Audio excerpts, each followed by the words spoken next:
A palavra, Mário Menel. Bem. Obrigado, presidente. Boa tarde a todos. Eu, inicialmente, gostaria de ler um mini currículo que eu pedi, o mini currículo do Pepitone, porque se fosse o real currículo dele, nós passaríamos a tarde toda lendo o currículo do Pepitone, que realmente é muito extenso de serviços prestados ao setor elétrico. André Pepitone da Nóbrega é especialista em regulação de serviços públicos de energia da Agência Nacional de Energia Elétrica, ANEEL.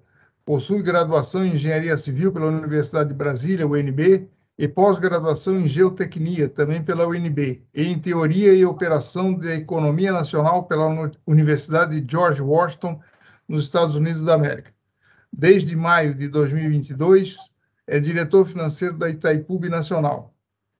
Entre agosto de 2018 e maio de 2022, exerceu o cargo de diretor-geral da ANEEL, Agência Reguladora do Setor Elétrico.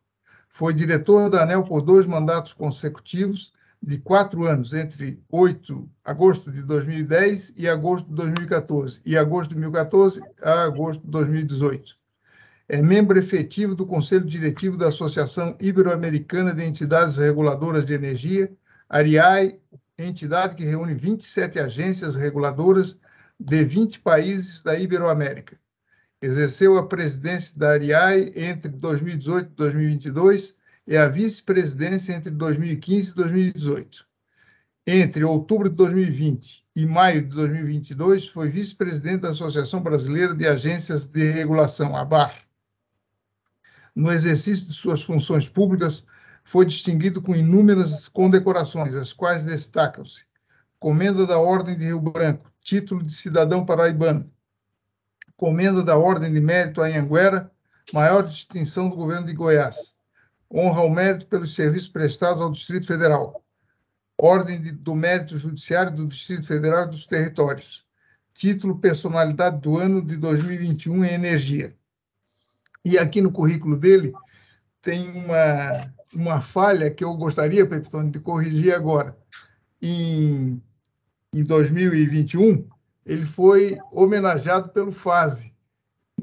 Talvez num dos últimos, já tinha deixado da agência e foi homenageado pelo FASE. Então, essas são as características do Pepitone.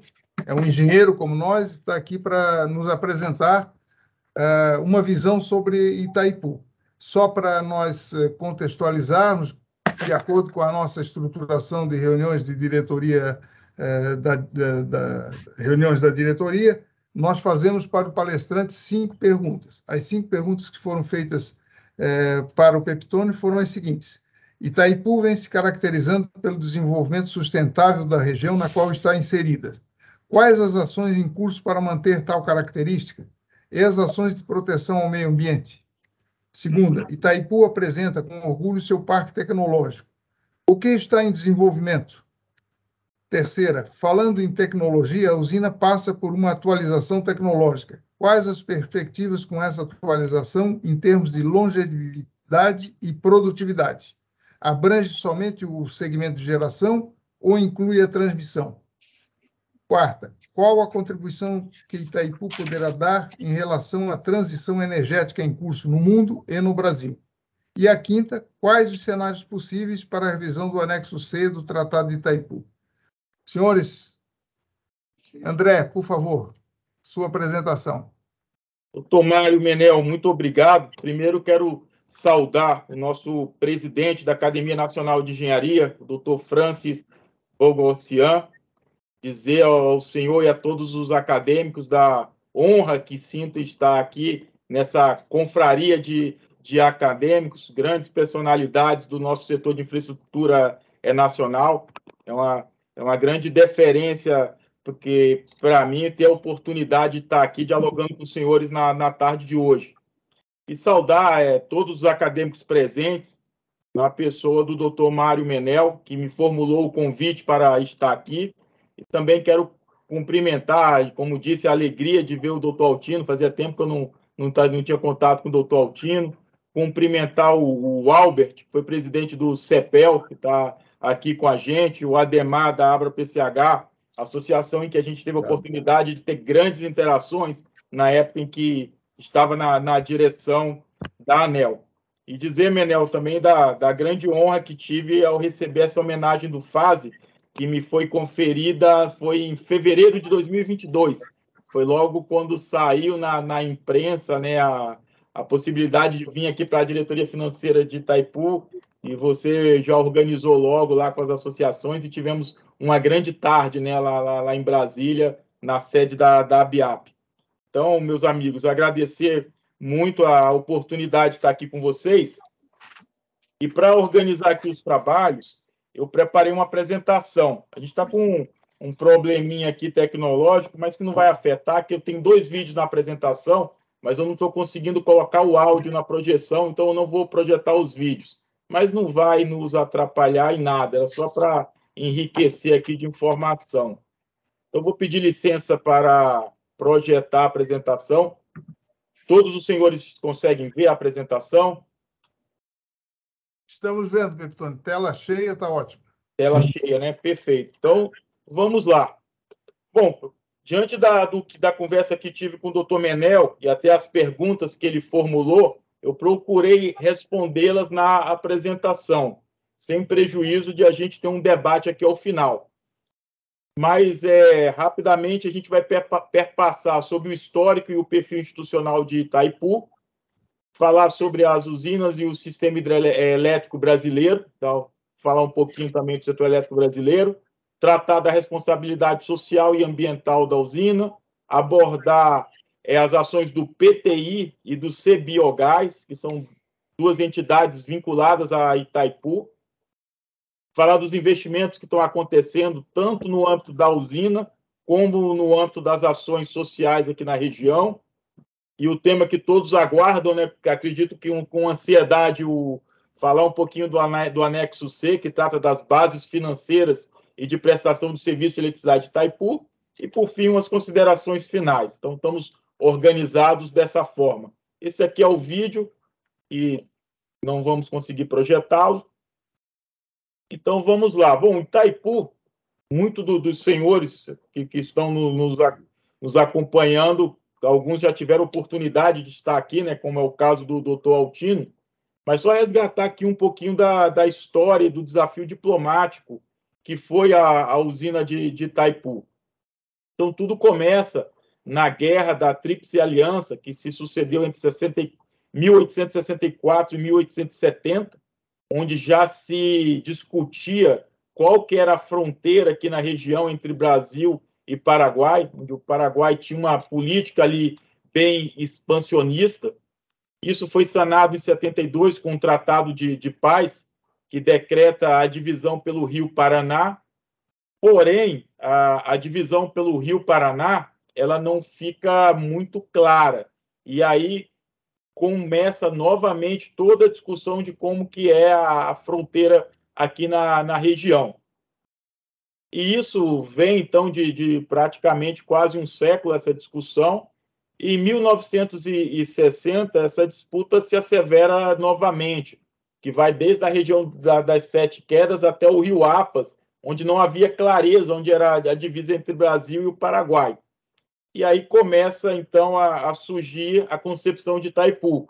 As 2 nações, em vez de travar uma nova guerra, que nem foi feita no passado, então as 2 nações elas resolvem fazer um acordo diplomático. E começa a ter o estudo da usina de Itaipu. E toda essa terra que estava em disputa, que tinha uma extensão de 170 quilômetros, em um desnível de 120 metros, acabou virando a usina de Itaipu. Então, o reservatório de Itaipu abrange 90% dessa área e os 10% remanescente virou uma reserva internacional. E, com isso, sanou-se a disputa da territorialidade de qual seria a fronteira de Brasil e Paraguai. E aqui a gente começa a nascer um aspecto muito importante de Itaipu, que ela é um exemplo para o mundo, né, de uma ação diplomática bem-sucedida em defesa dos interesses comuns de 2 nações vizinhas e amigas, que é Brasil e Paraguai. E durante esse período de discussão e já se cogitando o projeto de Itaipu, também foi construída e inaugurada a Ponte da Amizade, que é o primeiro acesso, né, sobre o Rio Paraná, que liga a cidade de Foz do Iguaçu à cidade de Cidade Leste, aqui no Paraguai. E nós já estamos agora com a segunda ponte, que é chamada Ponte da Integração, que vai ligar Foz do Iguaçu à cidade de Porto Franco, no Paraguai. A ponte já está pronta, inclusive a questão de 3 semanas, o presidente Bolsonaro e o presidente Marito tiveram aqui, não puderam ter uma inauguração por conta do período eleitoral, mas cada um saiu de seu país, se encontraram no meio da ponte e teve um aperto de mão simbólico, e isso foi, então, a inauguração da ponte. E ela deve estar operacional a partir de dezembro desse ano. Mas a construção da Ponte da Amizade foi importante para estreitar os laços entre Brasil e Paraguai. E depois, avançando, nós tivemos alguns atos diplomáticos preparatórios para a construção da usina. E os mais relevantes dele é o que aconteceu em 1966, denominado Ata do Iguaçu, onde os dois países celebram um documento e declaram que convém estudar o aproveitamento do potencial hidráulico aqui do Rio Paraná. Mais na frente, em 1967, nós tivemos, então, a criação da Comissão Mista Técnica Brasileira e Paraguaia para realizar o estudo. Então, para dar cumprimento à Ata do Iguaçu, essa comissão ela ganhou a responsabilidade de realizar o estudo do potencial hidrelétrico a ser aproveitado. E um pouquinho mais na frente, em 1971, foi formulada, então, a Declaração de Assunção, sobre o aproveitamento de rios internacionais. Essa declaração é assinada entre Brasil, Paraguai, Argentina, Bolívia e Uruguai, que trata-se a respeito do aproveitamento, né, dos rios da Bacia do Prata, e todos rios que teriam fronteira internacionais. Aí, mais na frente veio, então, em 1973, a assinatura do, então, Tratado de Itaipu, onde as altas partes convém realizar o aproveitamento hidrelétrico com recursos hídricos do Rio Paraná, pertencentes em condomínio aos dois países, Brasil e Paraguai, e que é justamente aquele período, aquele universo de terras conflitantes, onde não se tinha clareza de onde era a divisa entre Brasil e Paraguai, que vai do Salto Grande de Sete Quedas até a foz do Rio Iguaçu. Nós tivemos no tratado um ponto importante, é que cria-se em igualdade de direitos e obrigações uma entidade binacional. Então, Itaipu não é Itaipu Brasil e Itaipu Paraguai. Itaipu é uma entidade binacional, uma empresa única que pertence aos dois países. E nós temos também as altas partes outorgaram a concessão a Itaipu para realizar, então, e explorar o aproveitamento hidrelétrico do Rio Paraná. E aí tivemos a elaboração do tratado, onde o tratado ele é composto por anexo e as famosas, e aí o doutor Altino deve ter bastante conhecimento disso, as famosas notas reversais, que é quando os dois países interpretam, né, disposições do tratado. Mas um ponto importante para destacar com os senhores é a binacionalidade, uma característica aqui da Itaipu, que é uma empresa una, indivisível, e que foi instalada em 17 de maio de 74.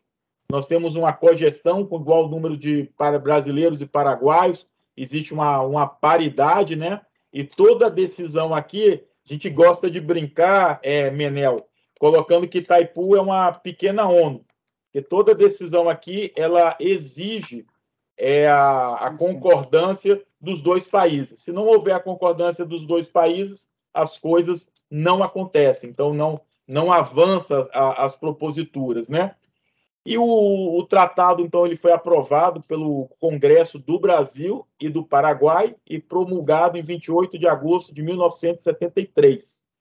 Compõe o tratado o anexo A, que trata do Estatuto da Itaipu, o anexo B, que descreve as instalações da usina, e o anexo C, que que é objeto aqui de um acontecimento em 2023, que trata das bases financeiras da usina. E as tais notas reversais, que são notas entre a chancelaria de Brasil e Paraguai para interpretar ou dirimir alguns assuntos específicos, mas nunca podendo, nem tendo a competência, né, nem o poder para mudar o tratado.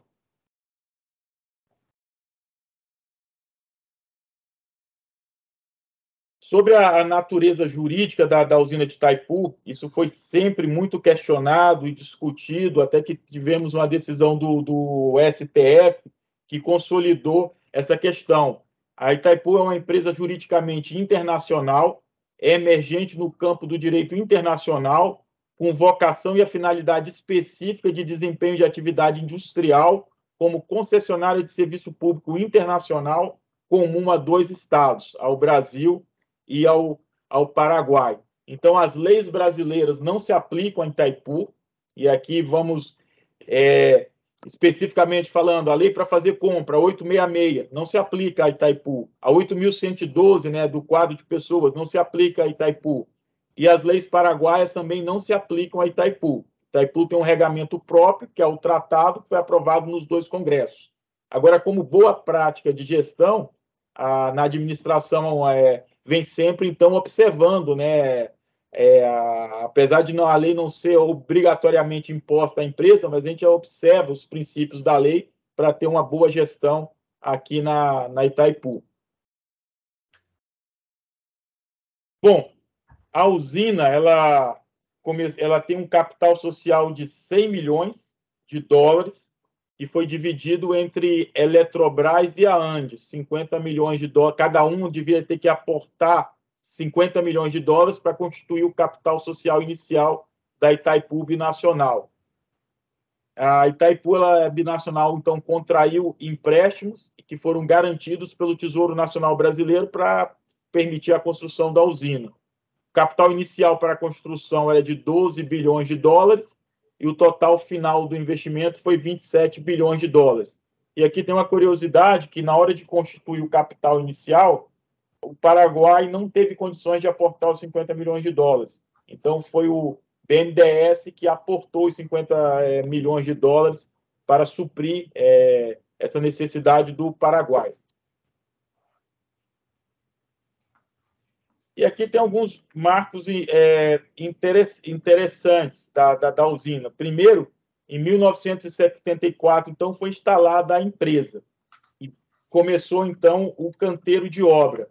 E só 10 anos depois, em 1984, entrou em operação a primeira unidade geradora. Mas aqui eu gostaria de destacar, só para vocês verem o desafio que foi Itaipu, que nessa época, né, nessa década de 70, então, começando a obra, canteiro, compra de equipamento, toda a obra de terra, né, obra de barragem de concreto, foi um período em que se exigiu um gasto muito grande de recursos. E nesse período, o cenário mundial estava bem desafiador. Então, a gente sai um pouquinho de Itaipu e vamos olhar o que estava acontecendo no mundo. Então, em junho de 72, quando já estava sendo discutido todo o projeto de Itaipu, nós tivemos a conferência da ONU sobre meio ambiente e desenvolvimento sustentável em Estocolmo, na Suécia, onde se iniciava todo o discurso da importância da implantação de energia renovável. E Itaipu se coadunava, né, com esse momento mundial. Só que em 1973 vem o primeiro choque do petróleo. Nós tivemos a elevação de preço do barril em 4 vezes. O barril saiu de 3 dólares, o barril para 12 dólares. E esse choque do primeiro choque do petróleo, ele tem uma consequência no mercado mundial. Ele drena os recursos para fazer investimento e torna os juros muito elevados. E é justamente no momento em que Itaipu está precisando captar recursos e fazer empréstimos no mercado internacional. E aí, para tornar mais desafiador o cenário, em 1979, nós tivemos o segundo choque do petróleo, onde elevou-se em 3,5 vezes o preço do barril. O preço do barril sai de 12 para 40 dólares. E isso aí também deixa o cenário mundial para obtenção de recursos, fazer empréstimos, muito desafiador, porque com o choque do petróleo você tira o dinheiro do mercado, ele fica escasso, e com isso os juros vai lá para cima. E era justamente na época em que Itaipu estava precisando de bastante recurso, que era o auge da construção do empreendimento. E mais na frente um pouquinho, então chegamos em 84, entrou a primeira unidade geradora, e aí foram sucessivas unidades geradoras, né? Foram 18 até 1991. E lembrando aos senhores que em 26 de abril de 1986, nós tivemos o maior acidente nuclear de que se tem notícia até hoje, que foi o acidente de Chernobyl, que foi o maior acidente nuclear da história. E isso também no momento em que a gente fortalece, né, o discurso de ter uma energia limpa, renovável, uma usina hidrelétrica de grande porte em construção aqui no Brasil. E aí, então, em 1991, nós tivemos então as 18 unidades originais do projeto, então concluídas, a usina estava a pleno vapor, e depois nós tivemos a instalação de mais 2 unidades, o que veio ocorrer lá em 2006, na 19ª, e em 2007, a 20ª unidade. As características aqui da usina, até para mostrar a grandeza de Itaipu. E na grandeza de Itaipu, o que a gente destaca, em um primeiro lugar evidente, é a sua capacidade de produção de energia. São 14 mil megawatts instalados, 20 turbinas de 700 megawatts. Então, nós temos uma geração total, até maio de 2022, de 2.858 terawatts-hora. Então, hoje a gente perdeu o título de ser a maior usina do mundo em função da usina de Três Gargantas na China. Mas, em termos de energia gerada, Itaipu ainda é a maior do mundo em todo o período. A energia que Itaipu gerou em 2021, que foi justamente o auge da crise hídrica, é uma energia que atendia 85,5% do Paraguai e 8,4% do mercado brasileiro. E essa energia, só para a gente ter um melhor parâmetro, né, ela atendia todo o nosso país, todo o Brasil, por 42 dias. E atendia toda a demanda do Paraguai por 3 anos e 9 meses. Você vê a magnitude da usina. E aqui a gente tem uma missão e uma visão muito clara, que a missão é gerar energia elétrica de qualidade, com responsabilidade social e ambiental, contribuindo com o desenvolvimento sustentável no Brasil e no Paraguai. Essa é a missão da empresa.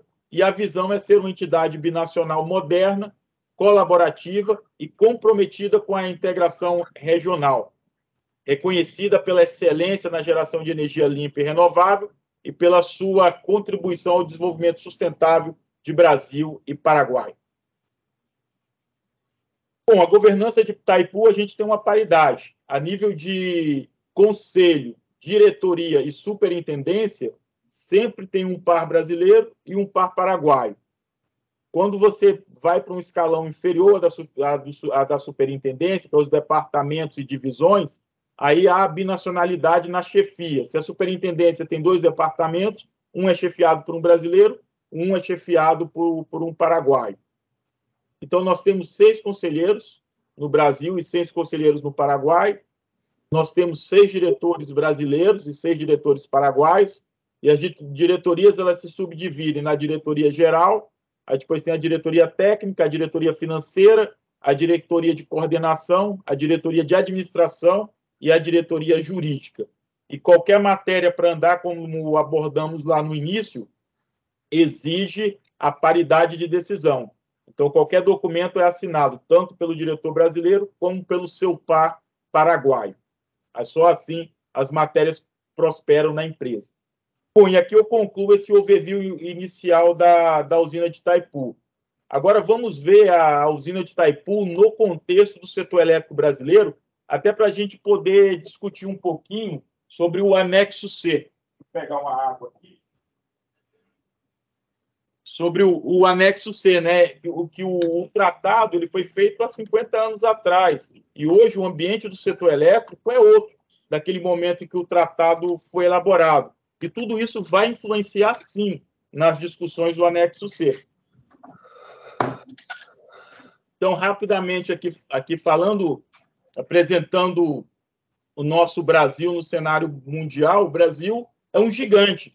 Nós somos a 9ª economia do mundo, somos o 9º maior consumidor de energia do mundo, o 8º maior produtor de energia do mundo, com energia limpa e renovável, e o 4º maior produtor de energia renovável do mundo. Então, esse é o gigante chamado Brasil.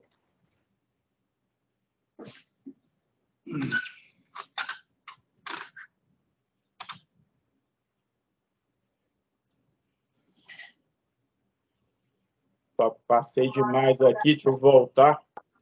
Bom, aí aqui nós temos 87 milhões de consumidores, nós temos 105 distribuidoras de energia, 53 concessionárias e 52 permissionárias, temos uma capacidade instalada de praticamente 184 mil megawatts, temos 170 mil quilômetros de linha de transmissão em alta tensão, 230 kV, temos um incremento anual de potência, fazendo a média de 2010 a 2020, de praticamente 6.500 megawatts todo ano. Aqui é a colheita do setor elétrico, né? A gente planta para colher os megawatts. Todo ano a colheita tem que estar ali em torno de 6.500 para suportar o crescimento do país.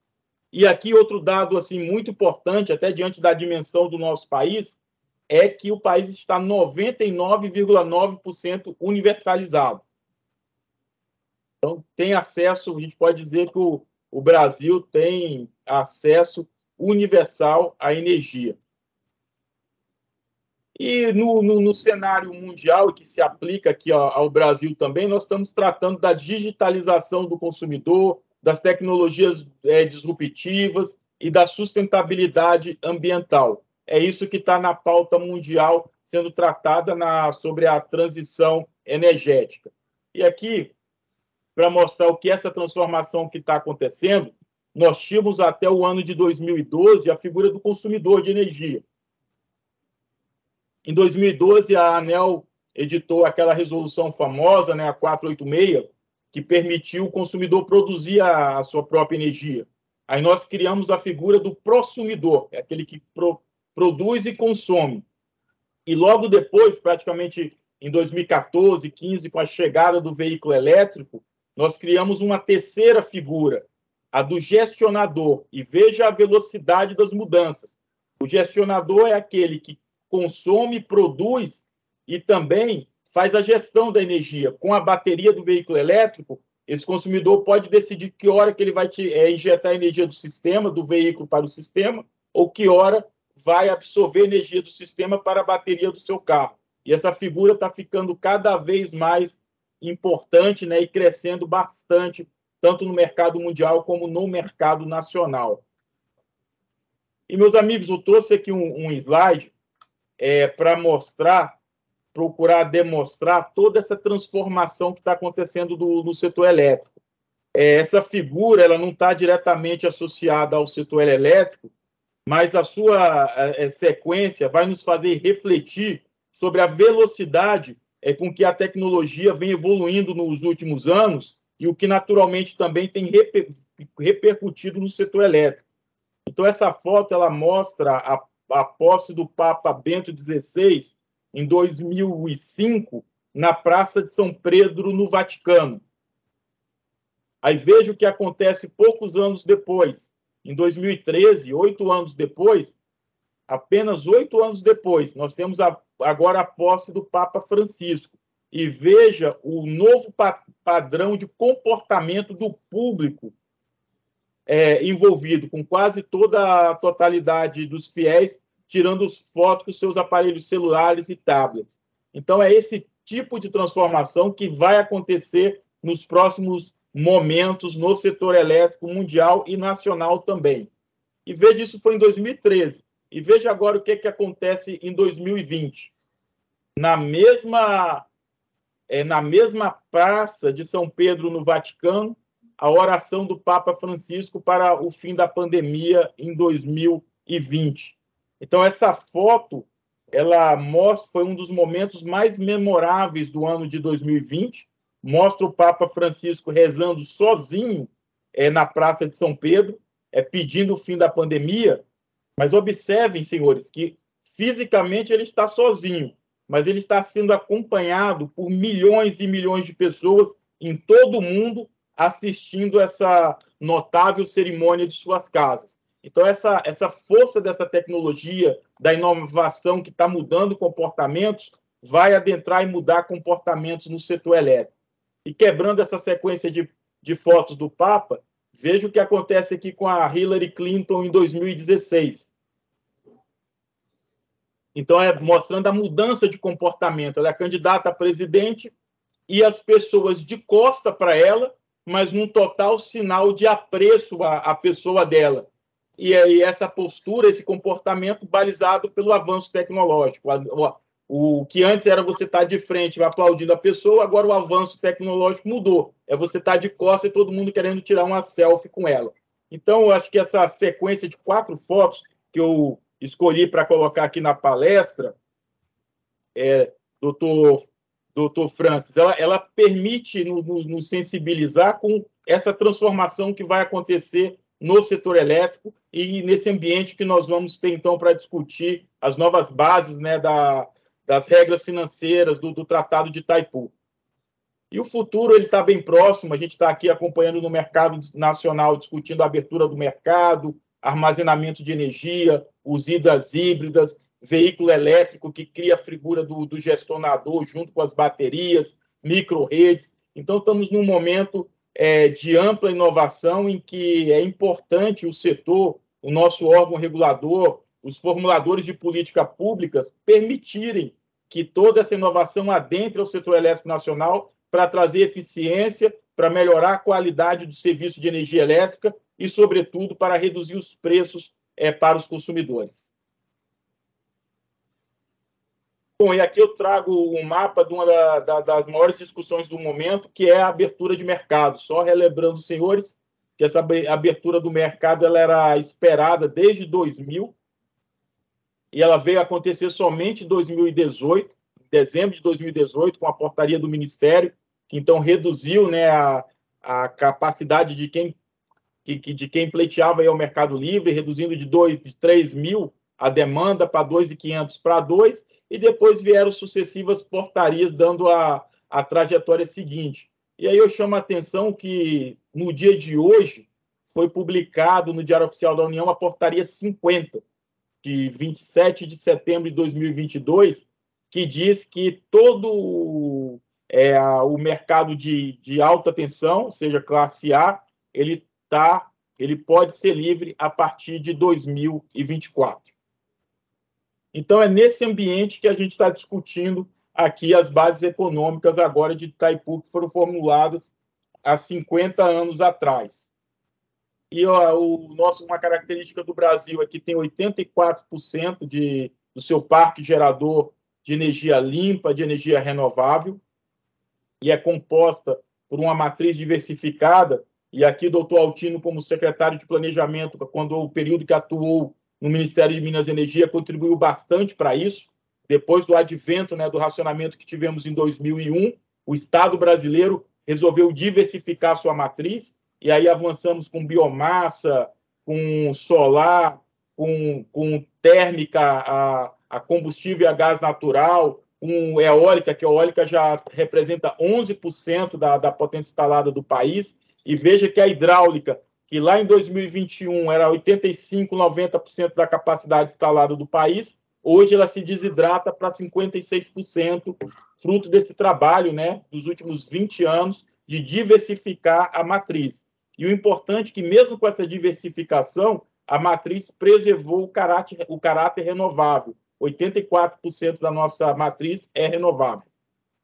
E outra característica importante é o avanço no nosso sistema de transmissão.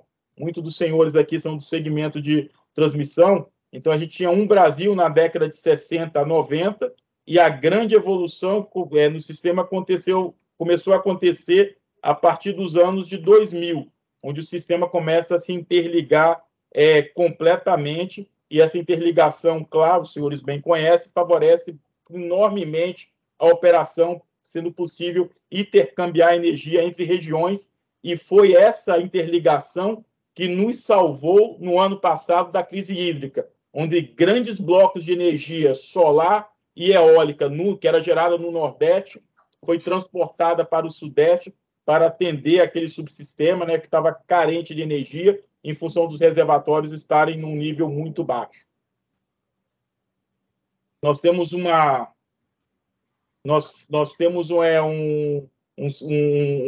parque de transmissão que, quando plotado em cima do mapa americano ou do mapa europeu, só para vocês verem a extensão, né? Você vai da costa leste à costa oeste dos Estados Unidos, e na Europa você vai de Lisboa a Estocolmo, então abrange toda a Europa. Esse é o nosso sistema interligado nacional, que é tão bem operado pelo nosso ONS, Operador Nacional de Sistema.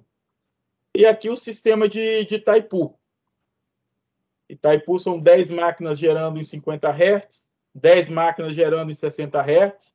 Como eu disse, a empresa é una, então não é que as máquinas de 50 Hz são paraguaias e de 60 Hz são brasileiras. Não. As duas máquinas são brasileiras e paraguaias, são da Itaipu, e foi assim subdividida. Então, as máquinas que geram em 50 Hz, elas se conectam para com a subestação da margem direita, aí segue uma parte do Paraguai, e aí temos a conversora que traz energia que não é utilizada pelo Paraguai para o sistema brasileiro. Então, na subestação de Furnas, que é feita a conversão dos 50 Hz para os 60 Hz, e então essa energia é enviada para o Sudeste em corrente contínua, né, no sistema de HVDC. Bom, esse seria um overview aqui do nosso setor, e aí já atendendo as perguntas que o doutor Menel me apresentou, falar um pouquinho da responsabilidade social e ambiental de Itaipu. Vocês vão ver que nós temos grandes projetos sendo explorados aqui na usina. Nós temos a faixa de proteção do reservatório toda preservada com mata ciliar, nós temos o refúgio biológico, nós temos o ecomuseu. Nós também somos signatários dos Objetivos de Desenvolvimento Sustentável da ONU.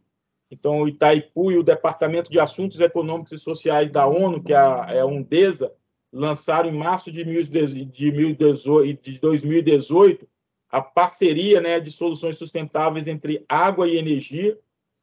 E aí aqui tem uma série de projetos desenvolvidos nesse sentido.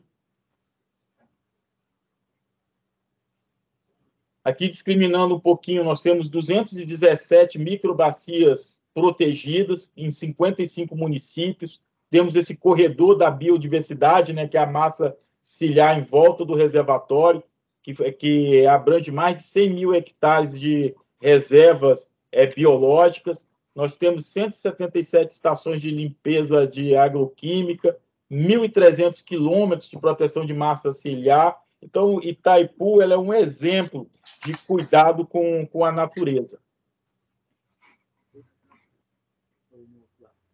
E a empresa ganhou 2 prêmios internacionais. Em 2015, ganhou da ONU, né, o Water for Life, Água para a Vida, que é um programa socioambiental desenvolvido pela Itaipu em parceria com 29 municípios da bacia hidrográfica do Rio Paraná. Ela obteve o reconhecimento da ONU como a melhor gestão de recursos hídricos do mundo em 2015 e ganhou o certificado, então, Water for Life. E em 2019 nós ganhamos um outro prêmio da Unesco, que foi o Reserva da Biosfera. Então, as áreas protegidas da Itaipu no Brasil ganharam o status de Reserva da Biosfera, título que já tinha sido obtido pelo lado paraguaio em 2017. E esse território ele é considerado, então, como zona núcleo da Reserva da Biosfera da Mata Atlântica, no programa Homem e a Biosfera, da Unesco, né? E foi um prêmio que traz muito orgulho aqui para todo o time de Itaipu. Bom, e o Itaipu ela tem um parque tecnológico e ela desenvolveu um centro de produção de biogás. Então, o Parque Tecnológico é conhecido, né, como Parque Tecnológico de Itaipu, que é o PTI, e o Centro de Biogás é o CI Biogás. Vamos explorar aqui um pouquinho cada um deles.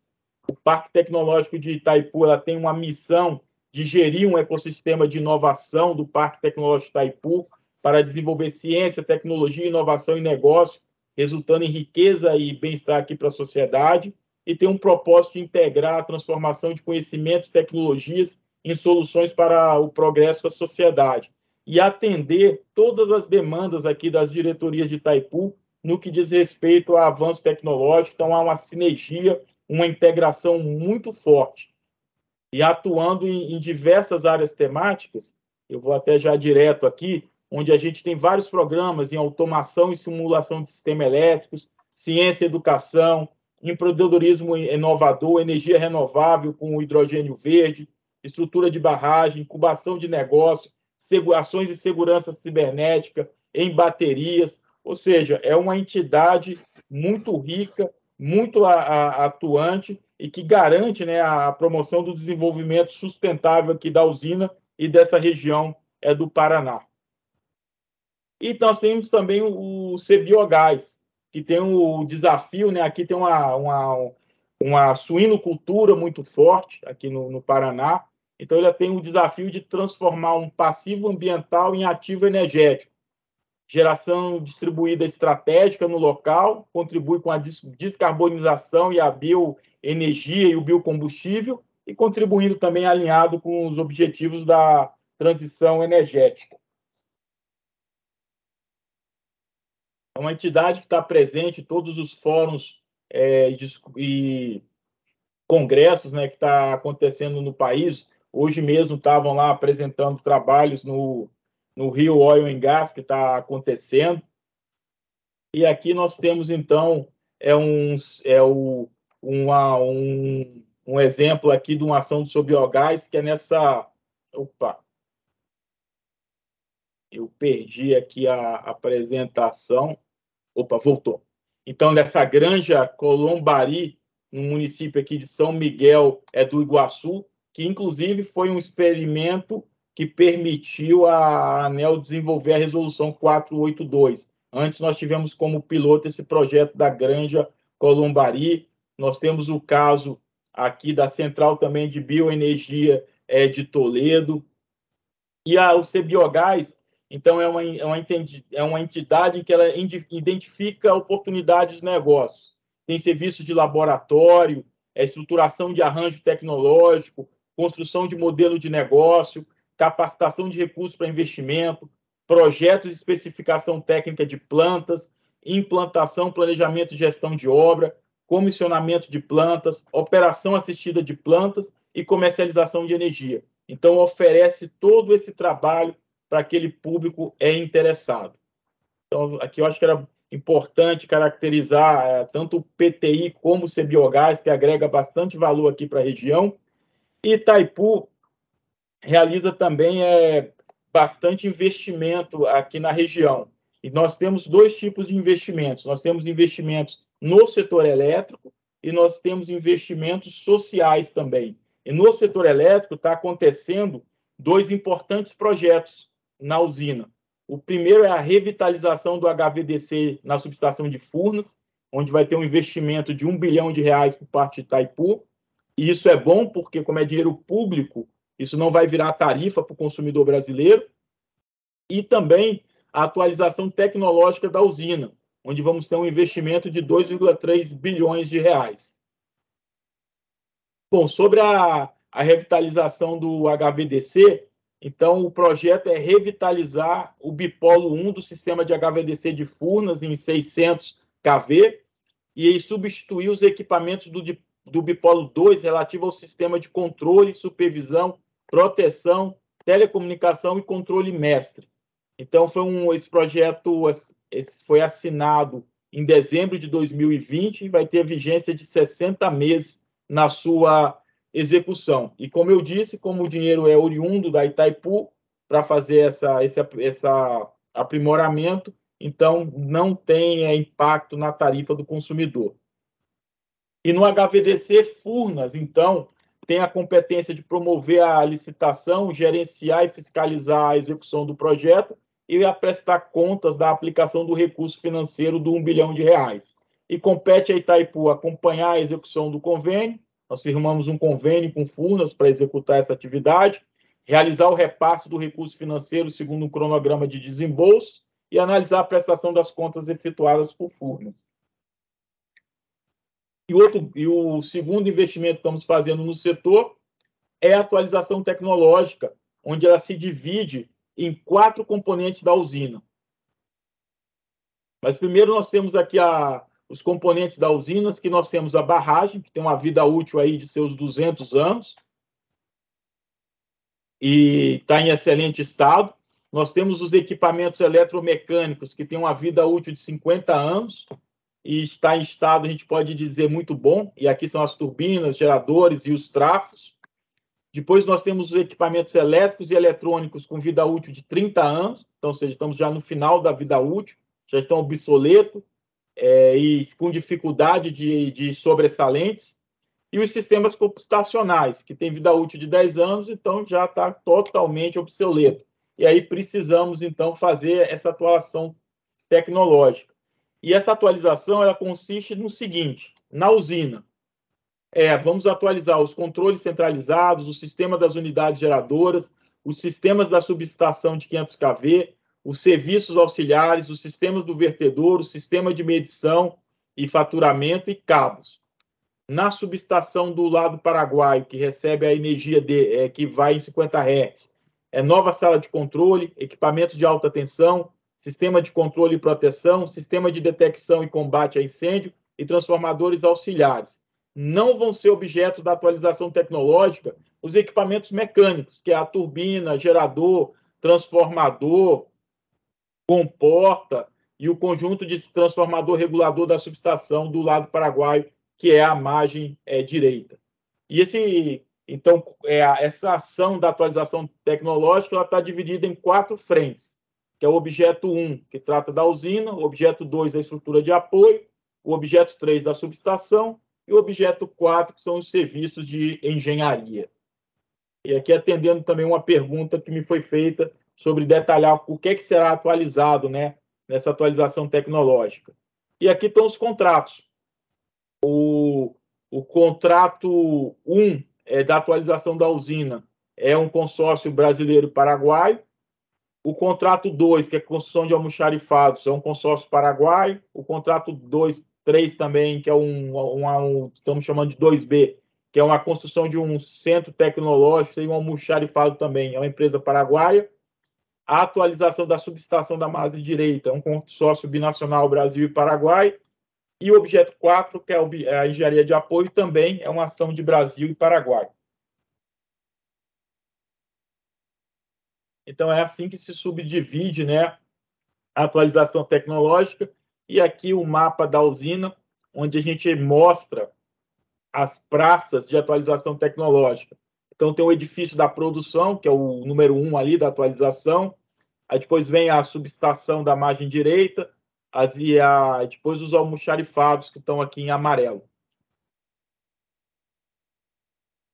Bom, meus amigos, nós temos também investimentos em atividade social, e isso gera muito questionamento, né, de entidades do setor elétrico. Por que Itaipu está investindo em atividade social, duplicando estrada, construindo ponte? E isso tem um amparo, um documento binacional de 2005, em uma nota reversal, que diz que as iniciativas da Itaipu Binacional no campo da responsabilidade social e ambiental devem inserir-se como componente permanente na atividade de geração de energia, de acordo com a missão, políticas e diretrizes fixadas, ou que vierem a ser fixadas pelo Conselho de Administração. Então, diante disso, desse instrumento, Itaipu investe em obras sociais, que nós chamamos de obra de infraestrutura. Estamos aqui hoje com 15 projetos em andamento, investindo R$1 bilhão e 600 milhões de reais.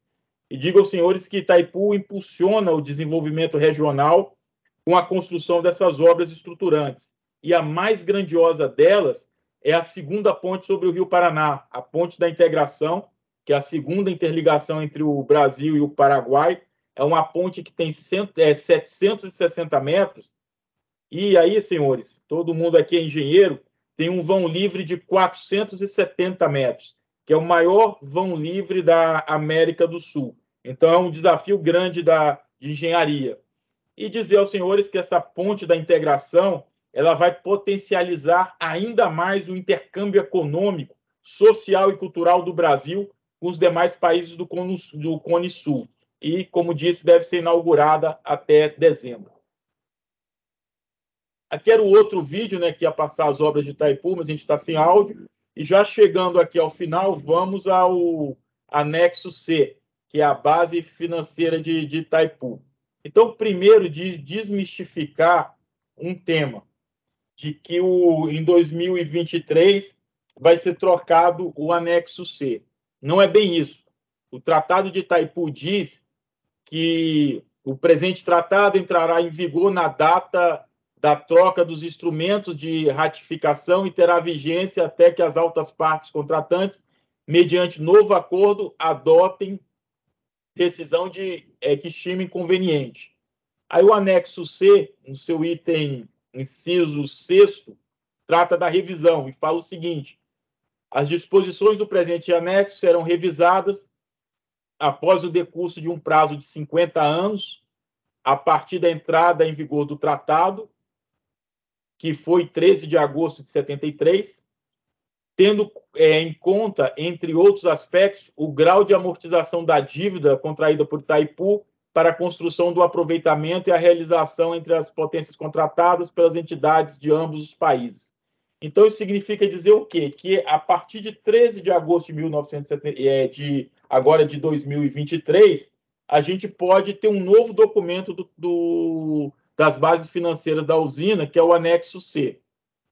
E agora, esse documento ele precisa estar aprovado tanto no Congresso brasileiro como no Congresso paraguaio.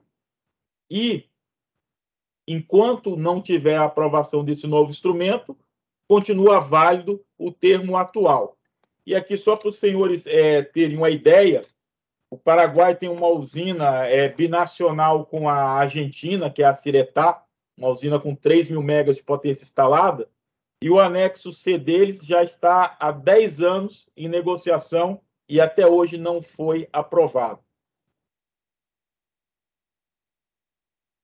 A empresa de Itaipu é uma empresa de serviço pelo custo, ou seja, eu tenho a dívida que ela vai sumir agora, tenho as despesas de exploração e tenho os pagamentos que devem ser feitos, né, de rendimento de capital, royalties, ressarcimento. Então, eu somo todos esses custos e estabeleço a tarifa da usina.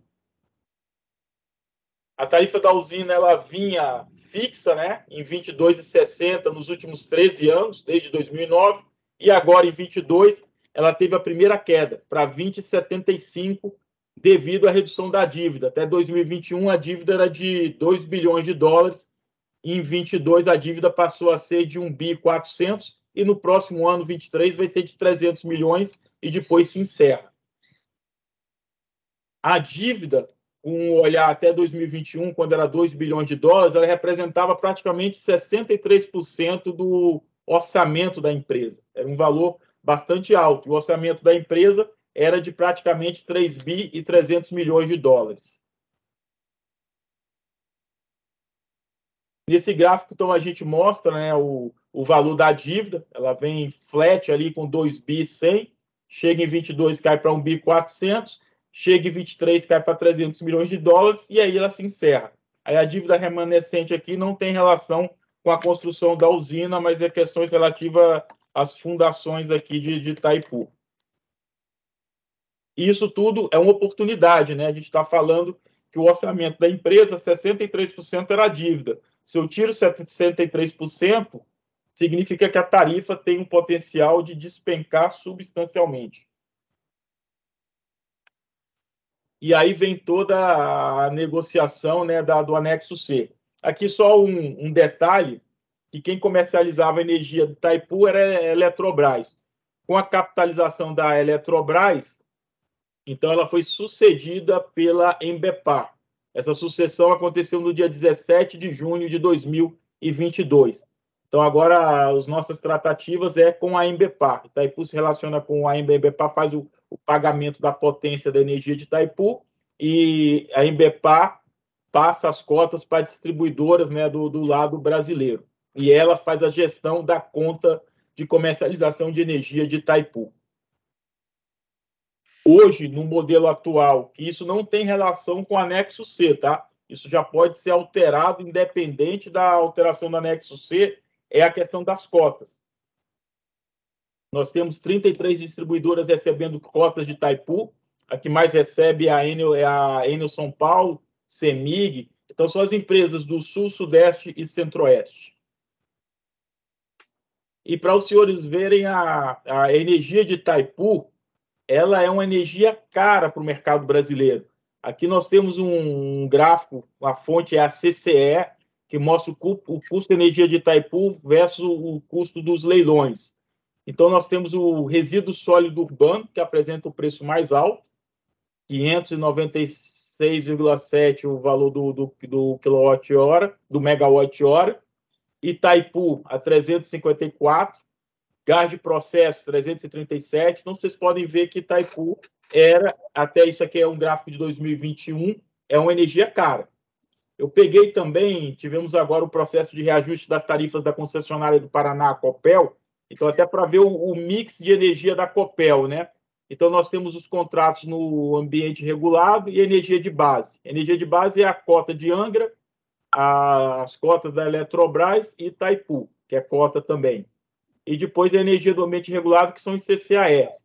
Então, veja que só que aqui já é de 22, já é com a redução da tarifa de Itaipu, com a eliminação dos 600 milhões de dólares da dívida. Veja que a situação começa a melhorar. A energia mais cara é a de Angra, que está praticamente R$ 350 o megawatt. Depois você já vai para o CCAR de disponibilidade, aqueles leilões lá de 2008. E depois, então, vem Itaipu. Itaipu aí a 279.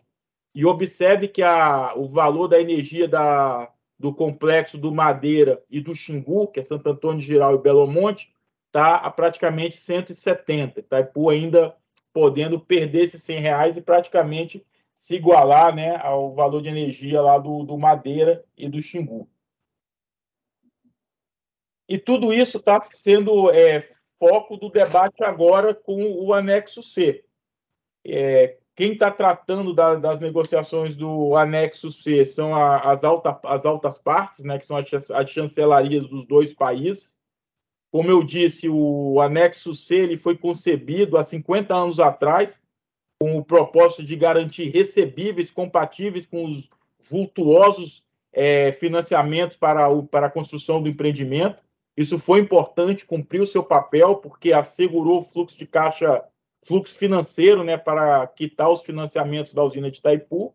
Só que agora os financiamentos estão quitados e a gente precisa buscar soluções e mecanismos sofisticados, alinhados às melhores práticas de mercado e com um objetivo claro. E isso também tem sido externado de maneira muito objetiva pelo ministro de Minas e Energia, o ministro Saxida, que é reduzir tarifa, modicidade tarifária. Como a gente teve a oportunidade de ver, o consumidor brasileiro pagou uma energia cara para o Itaipu em todos esses anos. E agora temos a oportunidade de fazer com que essa energia, em condições de mercado, possa trazer ganho para os consumidores brasileiros. E aqui, meus amigos, eu não quero decepcioná-los, mas não existe um trabalho pronto dizendo, olha, estamos caminhando para dessa forma. O que existe é um universo muito grande de discussão e várias alternativas sendo consideradas, como, por exemplo, você manter a Embepar comercializando essa energia no mercado brasileiro, só que agora, em discussão, essa energia não necessariamente tem que ir para o mercado regulado, poderia também ser alocada no mercado livre. A tarifa de Itaipu com a Embepar é fixa e tem o condão de baixar bastante, em função do pagamento do sanamento da dívida, mas a tarifa da Embepar para o mercado é preço de mercado, você não bota preço histórico no eletro. E aí, com essa negociação de mercado, a Embepar pode oferir recursos superiores ao que paga para Itaipu. E essa diferença ela pode vir trazer benefícios para o setor elétrico, para a tarifa de energia, cobrindo até custos, quem sabe, de política pública, né? Então, toda essa discussão ela está acontecendo nesse momento e ainda não existe uma linha definida. O que eu posso dizer também é que o mercado paraguaio, a classe política e a sociedade paraguaia deseja muito ter a liberdade de comercializar a energia de Itaipu no Brasil. Até porque o Paraguai, na atualidade, ele não consegue ter carga para consumir.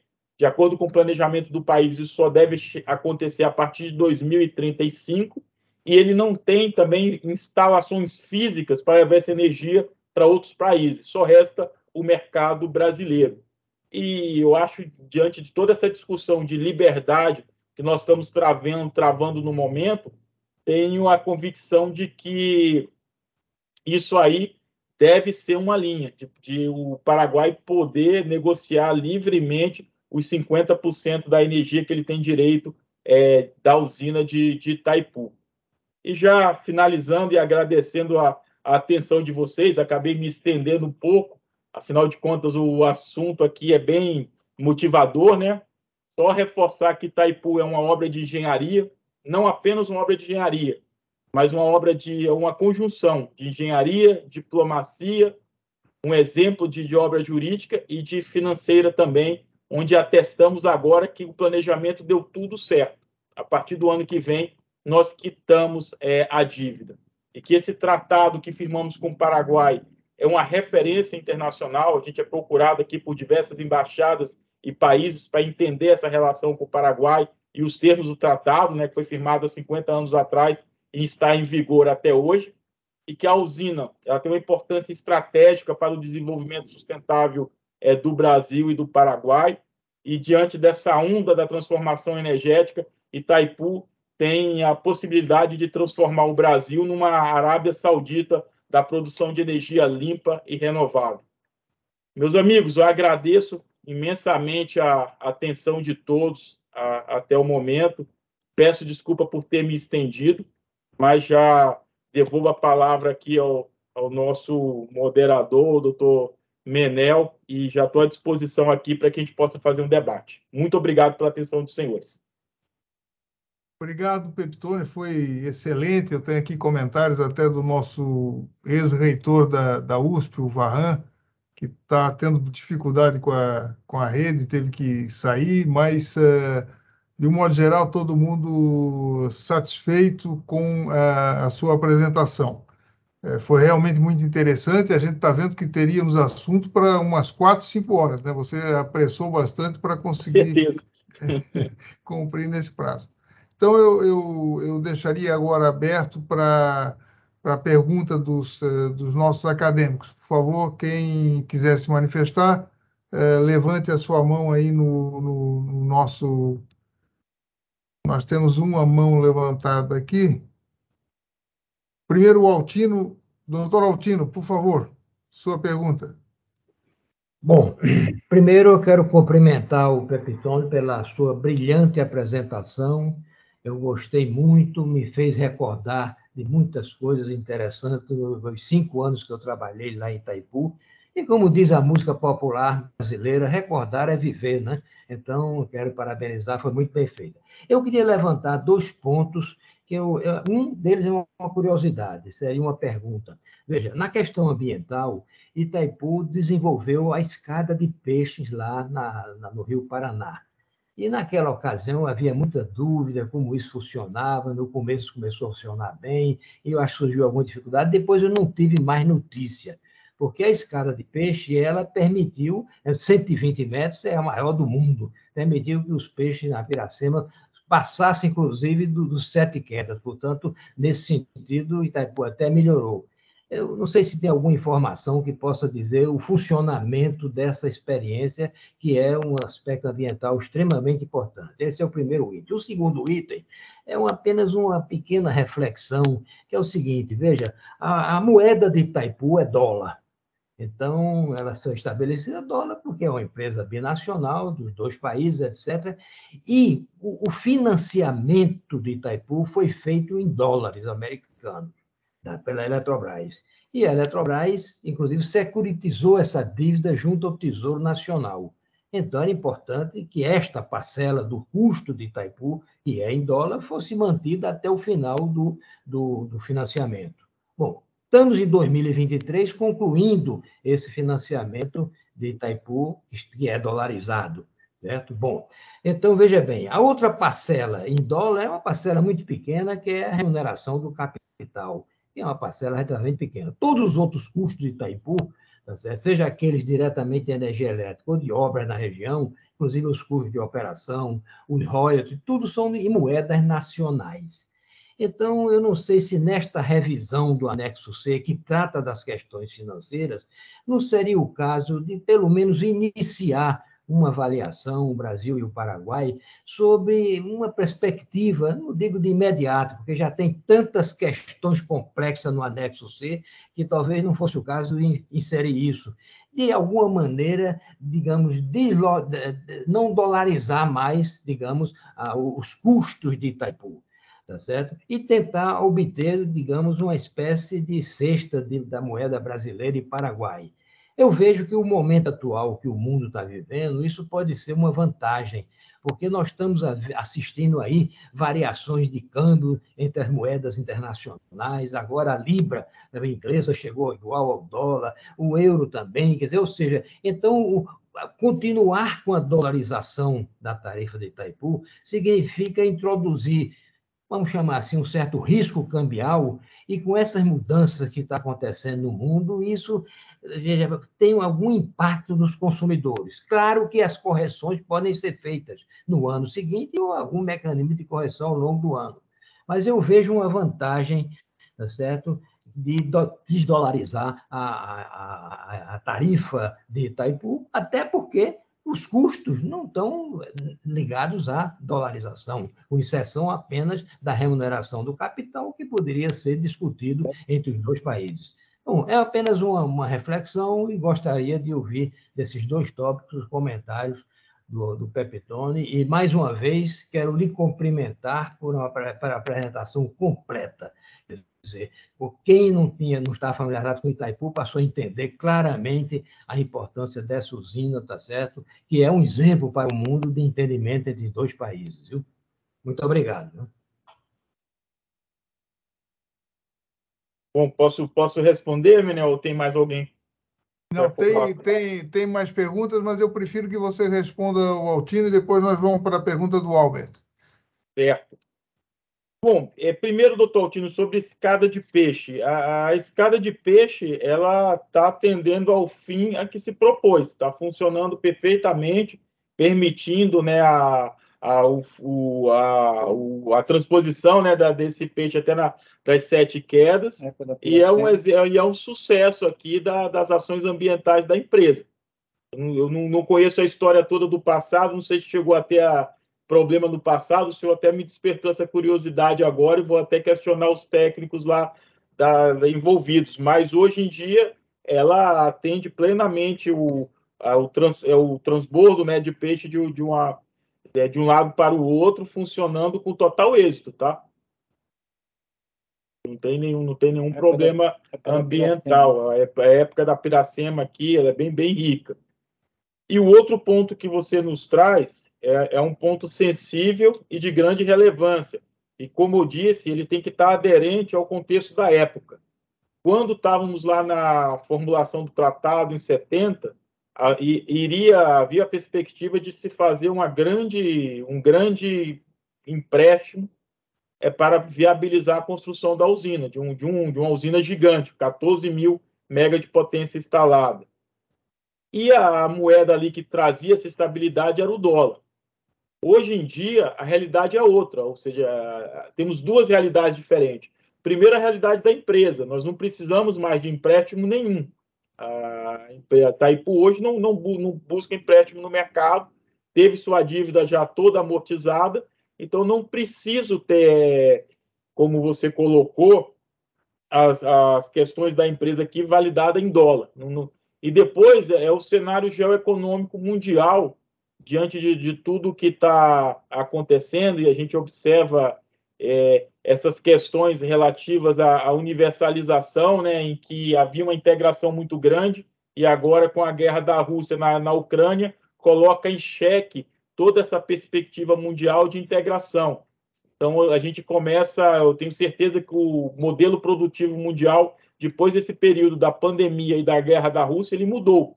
Hoje, antes da pandemia e da guerra da Rússia, você tinha uma universalização, uma integração muito forte entre as nações. Esses dois eventos foram importantes para mostrar que essa integração, em algum momento, pode falhar. Então, o que eu quero dizer com isso? Se eu, por exemplo, produção de carro, eu preciso de chip. Hoje, Taiwan fornece 90% dos chips. Numa situação dessa, eu corto o fornecimento de chip e eu não consigo fazer minha indústria aqui no Brasil avançar. Então, a gente começa a ver um movimento de você não ficar mais nessa dependência mundial. Então, você ter o seu processo produtivo praticamente todo alocado próximo das suas necessidades. E isso gera uma alteração também na moeda, né? Como o senhor bem colocou, o que está acontecendo aí com o euro, com a libra e com o dólar. Então, observando essas duas questões, o momento geopolítico internacional e a questão das necessidades da usina, de fato, é um ponto relevante a ser discutido. Até porque ele tem consequências. Como a gente pôde observar, a energia de Itaipu é uma energia das mais caras, né, no mix das nossas concessionárias.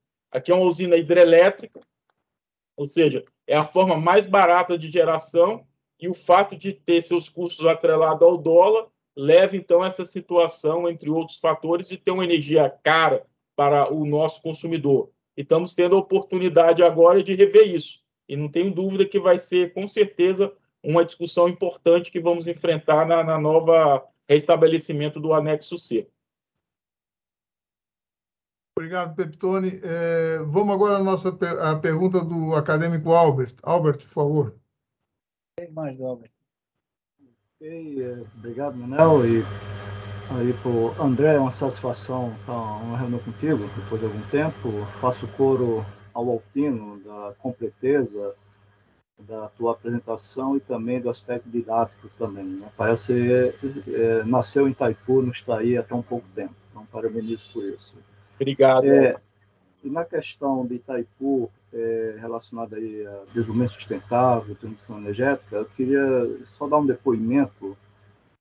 Na época ali, 2011 a 2015, eu tive o privilégio, da Direção Geral do CEPEL, de representar o Ministério da Energia num comitê técnico da iniciativa da ONU chamada Energia Sustentável para Todos, né? Assessorando então o ministro Edson Lobão, o secretário executivo era o Márcio Zimmermann, e o objetivo daquela iniciativa era dobrar a participação da energia renovável no mundo, dobrar o passo de eficiência energética, a questão de acesso universal à energia limpa.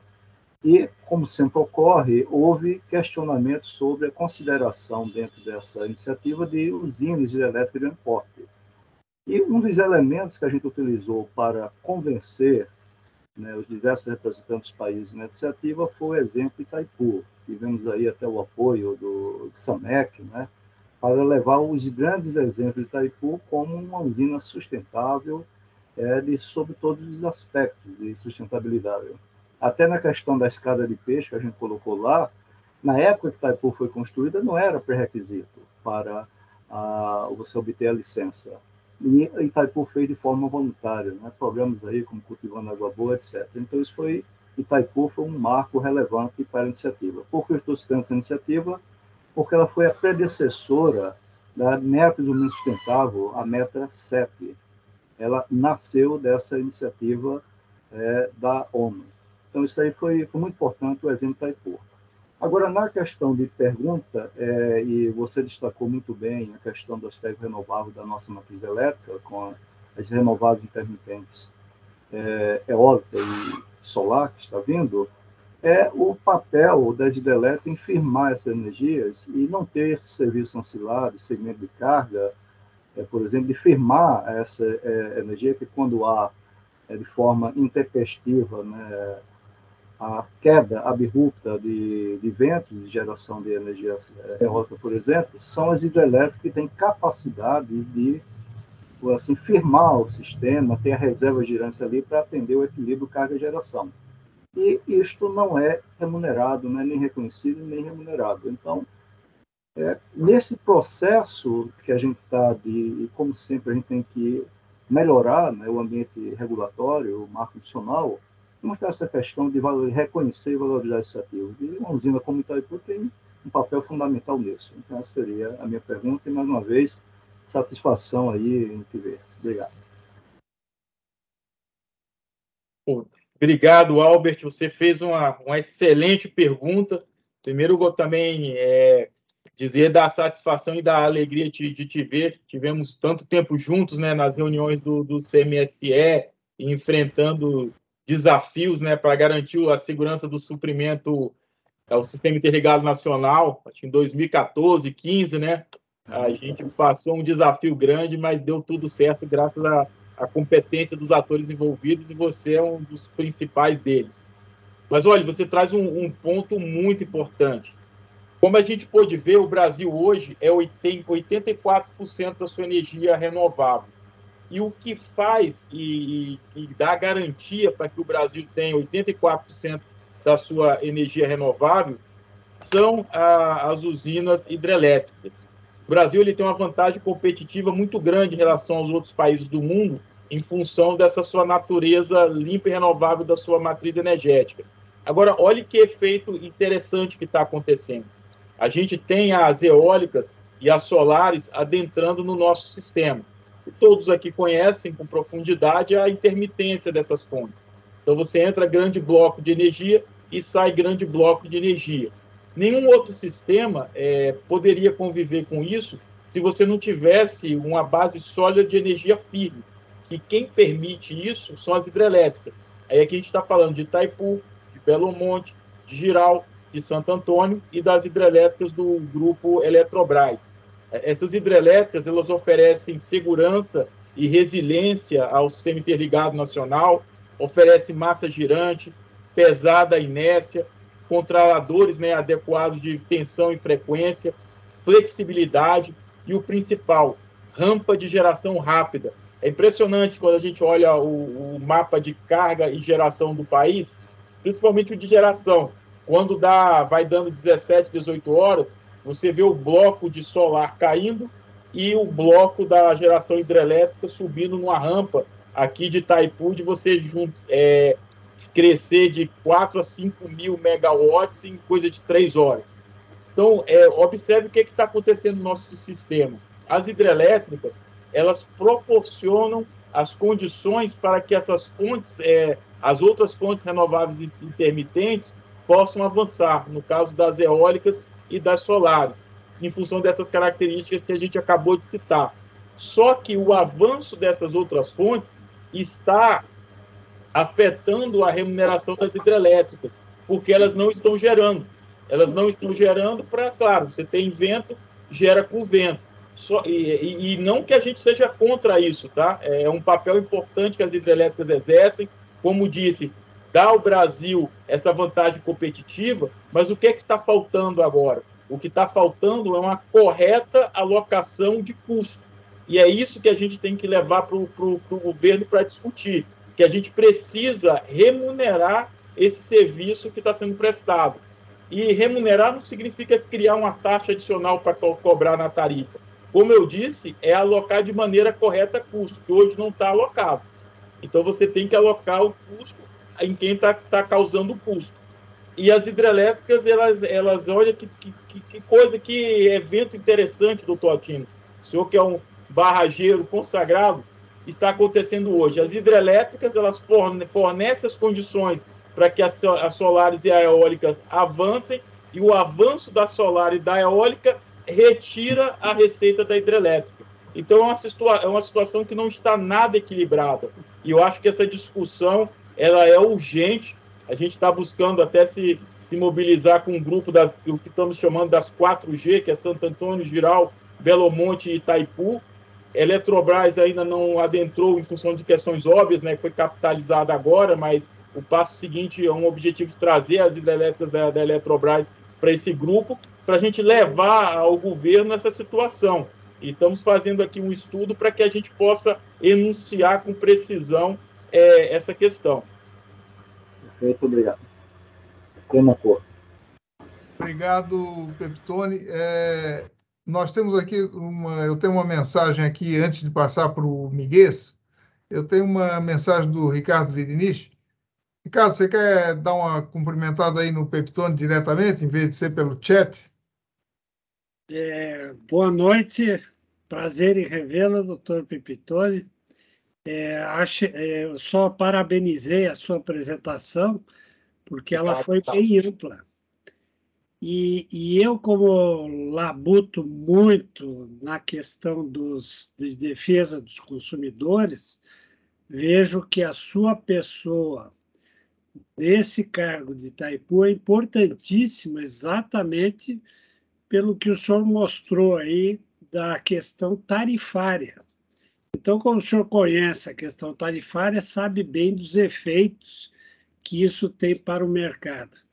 Então, a minha única pergunta seria se esses consumidores, que o senhor bem mostrou lá, Sul, Sudeste e Centro-Oeste, que contribuíram para o pagamento dessa usina, não deveriam agora ser beneficiados por uma energia mais barata. Exato, Vinícius, você toca num ponto bem sensível, em que você acompanhou de perto toda essa discussão e aquela agenda que a agência reguladora implementou de desoneração tarifária, né, que você fez parte ativa dela. Então, aqui em Itaipu, a gente tem que continuar esse trabalho e com esse muito cuidado com a tarifa, porque a nossa relação com o nosso paraguaio é uma relação desafiadora. Eu acho que isso remanesce desde a época do doutor Altino, que deve ter vivenciado isso. O Paraguai ele tem a expectativa de trocar o pagamento da dívida da usina por investimentos em política pública no Paraguai. Então, eles entendem que quando a gente vai amortizando a dívida, eu mantenho a tarifa e aí eles se desobrigam de pagar a dívida para investir em política pública no Paraguai. Itaipu tem um peso muito importante para o Paraguai, diferente do peso que tem para o Brasil. Itaipu representa 8% do PIB do Paraguai. Acho que nenhuma empresa no Brasil, nem a Petrobras, chega a representar 8% do nosso PIB. A Petrobras deve estar em 1% ou 2%. E aí tem essa discussão intensa, foi isso até que dificultou a aprovação da nova tarifa, agora em 22, que só veio acontecer em agosto, e era algo que tinha que acontecer em dezembro, né, antes do novo ano começar. Porque qual era a discussão? Eu vim com a tarifa em 22,60, eu tirei $600 milhões, então, para repercutir isso, minha tarifa caía para 18,97, que Ricardo Vinícius, a tarifa que está sendo cobrada pelo consumidor brasileiro. Hoje a gente está vivendo uma situação muito peculiar, que a Embepar recebe 18,97 do consumidor, só que ela paga para Itaipu 20,75, que foi o valor do acordo que firmamos com o Paraguai. Quando a gente sai de 18,97 para 20,75, a gente arrecada mais também. Só que para manter a tarifa do consumidor brasileiro de 18,97 sem nenhum aumento no valor de repasse, Itaipu teve que injetar $220 milhões na conta de comercialização para manter essa neutralidade. E com o aumento da tarifa, Itaipu arrecadou $160 milhões a mais. Então, nós perdemos no nosso orçamento $60 milhões justamente para garantir essa neutralidade da tarifa do consumidor brasileiro. E agora, para o ano que vem, essa discussão ela vai ser muito mais intensa, porque a dívida que era de 2,1 bi, que caiu agora para 1,4 bi, ano que vem cai para $300 milhões. Então, a discrepância é muito maior. Se a gente for respeitar essa paridade, essa tarifa iria cair dos 18,97 para 11,60. E aí, só que agora é o que você falou. Então, estão colocados na mesa diversos interesses. Tem o interesse do setor elétrico puro, que levaria essa tarifa, mas tem a questão geopolítica regional, que é muito bem representada pelo Itamaraty e busca mediar um pouco, né, essa discussão, e todas essas tratativas vão aflorar agora, a partir de outubro, quando a gente tem que estabelecer a tarifa para 2023. Mas uma coisa a gente tem clareza e defende aqui, que é o que você muito bem falou. O consumidor brasileiro pagou, e como nós tivemos a oportunidade de ver aqui, caro. A energia de Itaipu era mais cara no mix das distribuidoras. E agora temos que achar uma maneira, né, de esse consumidor que pagou caro durante tanto tempo se beneficiar agora com a amortização da usina. Obrigado, Pepitone. Obrigado, Vidinich. Perfeito, Pepitone. Perfeito. E perdão, Menel, só dizer também da satisfação de ver o Vidinich, falar com o Vidinich aqui. E o Vidinich tem uma característica peculiar, viu, Menel? Toda a audiência pública da ANEEL tem-se a contribuição do Dr. Ricardo Vidinich. A equipe técnica da agência já até aguarda. Mas sempre contribuindo e agregando valor para os debates, Vidinich. Parabéns pelo trabalho que você exerce. Pepitone, eu conhecendo essa característica do Vidinich, é por isso que eu passei a palavra para ele fazer uma pergunta, não deixar só no chat. Mas nós temos o nosso vice-presidente, Miguel, com a mão levantada. Miguel, por favor. Bom, inicialmente, evidentemente, eu queria agradecer muito ao doutor Pepitone pela brilhante apresentação e parabenizá-lo. Eu queria aproveitar a oportunidade. Nós, antes do início dessa brilhante palestra, falamos sobre o Rio Madeira. E eu queria, então, aproveitar a experiência do doutor Pepitone para perguntar sobre as possibilidades de nós virmos a ter outras empresas geradoras hidrelétricas binacionais. Existem antigos projetos no Rio Uruguai, nomeadamente Panambi e Garabi, que já estão sendo estudados há pelo menos 4 décadas. E existe também a possibilidade de nós termos uma binacional com a Bolívia, Panambi e Garabi com a Argentina, e uma adicional no Rio Madeira com a Bolívia, a montante de Geral. Essa hidrelétrica com a Bolívia permitiria nós voltarmos a cumprir o Tratado de Petrópolis, que demandou a construção da ferrovia Madeira-Mamoré, que foi descontinuada na década de 60. E esse projeto também traria benefícios muito grandes, não só para o transporte hidroviário no Rio Madeira, como também na geração de energia para a Bolívia e para o Brasil. Perfeito, doutor Flávio. Acho que é interessante as suas colocações, e isso faz parte de um contexto mais amplo, né, de uma atuação para buscar uma interligação energética regional. Hoje a gente observa na América Latina algumas instituições atuando forte para isso, como a OLAD, a CIE, a própria ARIAI dos reguladores, e um outro órgão também muito atuante, que tive a oportunidade de interagir quando estava na diretoria da ANEEL, que é a CEPAL.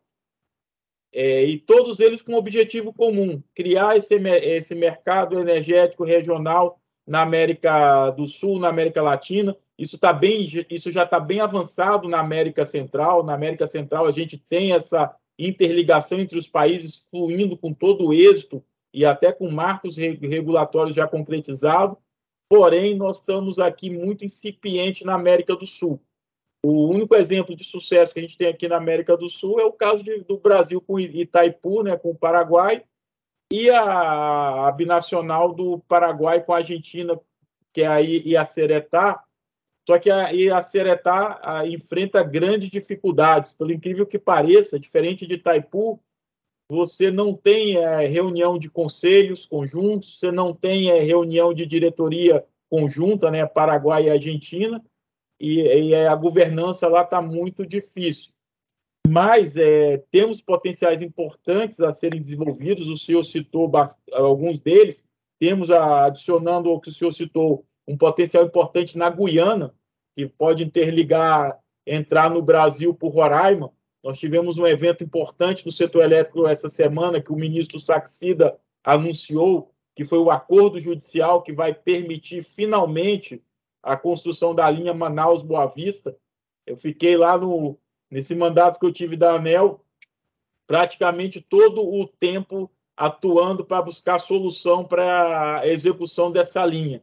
E avançamos bastante, travou lá com as comunidades, mas agora, finalmente, teve o acordo judicial, e o que permitiu dar validade à licença de instalação, e agora, então, as empresas já podem construir essa linha. E essa linha ela vai ser importante nessa política regional, né? Que você vai poder também atender essa geração binacional ali com a Guiana, que tem potenciais relevantes de energia.